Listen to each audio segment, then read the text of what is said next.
Hello, welcome back to St. Lucia. I am here in St. Lucia for the Caribbean Studies Conference, and I'm finalizing my final days here. And I just wanted to thank St. Lucia, invoking protocol as was established at the very beginning of this conference. I want to thank all the dignitaries that were here. I've met some phenomenal scholars and ambassadors. I want to thank the outgoing president, Okama, and I would like to thank the incoming president for their hospitality and their grace. I would like to thank Gale and Tracy for welcoming me and making me feel at home. I am so excited for the scholarship that I have been interacting with and the knowledge that has been imparting to me. And I just want to say thank you. St. Lucia really did inspire me, and I'm just truly grateful that I was here to witness it. So a few quick takeaways that I think that is important as we wrap up this conference. The first takeaway I want to give as a scholar. As a scholar, I've learned a lot. I realize that there's so much disconnect, and not just with what we know in the global north and what we're being taught in the classroom, but also what we are being taught in the classrooms and in the global south, and specifically here in the Caribbean. That has been such an insightful and enlightening experience for me, because I did not realize that even though as an undergraduate scholar, I'm a certified secondary language arts teacher in English, and I was lucky to have read some of the scholars like C.L.R. James and Courtney Love and oh my goodness, I mean, just so many scholars. And I feel that I was blessed to be able to sit in spaces where I at least recognize some of these names and some of these scholars that are important to the Caribbean, but are not really discussed in our classrooms in the North. So as a scholar, I'm being taught, I am gaining so much knowledge, and I'm so grateful for all the elders and everyone that sat with me. Also, another takeaway as a scholar, I did not realize that there's so much anger.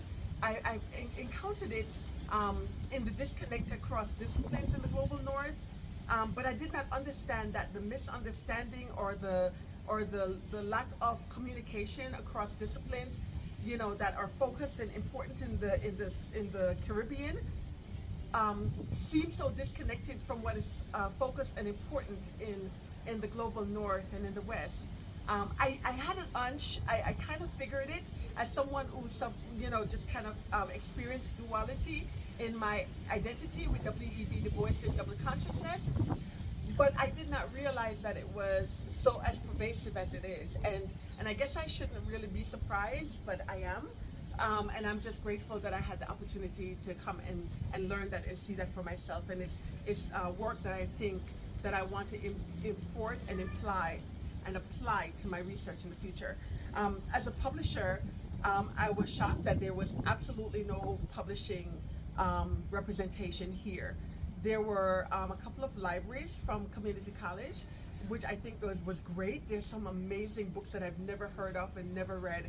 And when I speak to scholars, a lot of what they've said is the same problem that we've encountered with Universal Right Publications. It's very difficult to get books to the global south. I was thinking more about Africa a lot when I initially started doing this, but it also impacts the Caribbean in so many ways, and my heart is propelling me to find ways to change that. Of course, recently UWP Books, Universal Right Publications, is being included in library systems, so that's a great announcement that we want to make, so that students will be able to borrow books from the library and borrow UWP authors' books and use them in their research. Of course, they're available in Google Scholar and various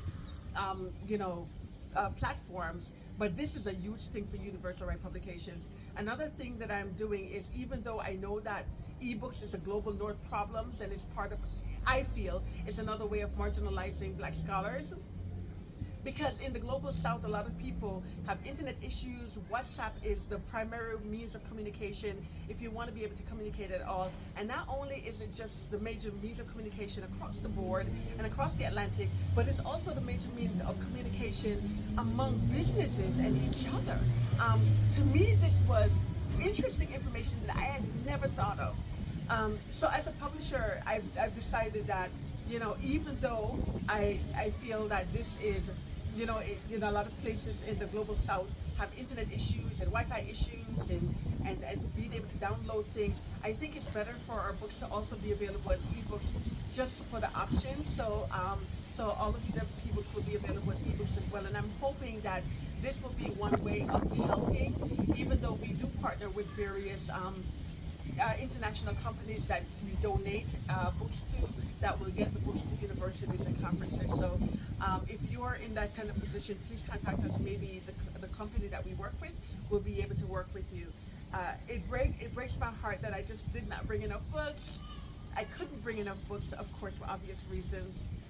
And I did bring what I could and donated them, to the schools here. So I'm hoping that a lot of European authors' works will show up in research and future research.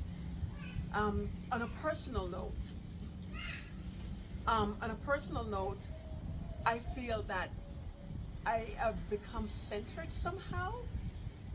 Being a person who was born and raised in the Caribbean, my formative years have informed a lot of my research. It has informed my positionality, and it has informed my epistemology and my epistemological and ethnographic framework, and the way I think about, how I just apply research.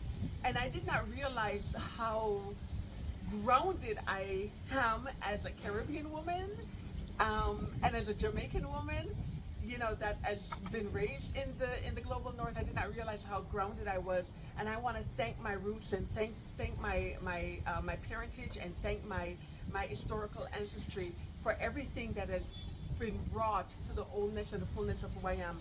I realized that in my research, especially with my book A Squared, A Scholarly Political Science Discourse, a question was asked of me during the author celebration, and I realized that I do need to inform and show up more as a Caribbean woman, as a Caribbean scholar. I need to apply that more because I find that it resonates deeply with me, in everything that I do. So I want to thank the scholars and the elders that have lifted me up, enlightened me, given me grace, and given me space to show up, as a scholar, as a publisher, and as a person who is a continual learner and just love education. I love my people. I love who we are, and I love the growth that we're doing. I think that we need to stand more together instead of divided. I have met some senior scholars that seem angry about the scholars that we celebrate, especially the elder scholars that we may celebrate in the north, and feel neglected and ignored as scholars in the Caribbean and the global south.